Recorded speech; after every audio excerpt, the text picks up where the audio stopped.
مخلوقات کی بقا کے لیے رزق ضروری ہے۔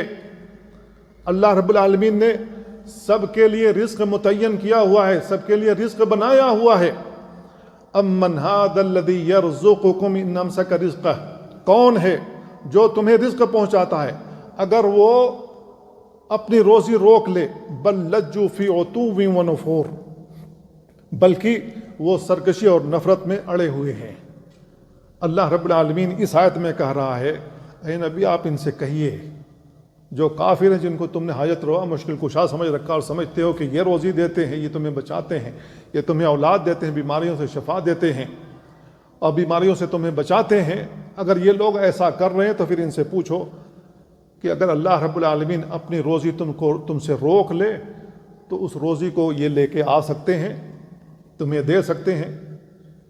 نہیں دے سکتے، بلکہ یہ تو خود محتاج ہیں، پتھروں کے بنے ہوئے، جب تک مستری مار مار کر کے توڑ پھوڑ کر کے اس کی شیپ نہ دے دے، یہ تو خود محتاج ہیں، اپنی شکل نہیں بنا سکتے، وہ تمہیں کہاں سے دیں گے؟ جن خداؤں کو تم نے بنا رکھا ان کی عبادت کرتے ہو، اتنی ہتھوڑیاں کھانے کے باوجود بھی اپنے آپ سے ان ہتھوڑیوں کے مار کو نہیں روک سکے۔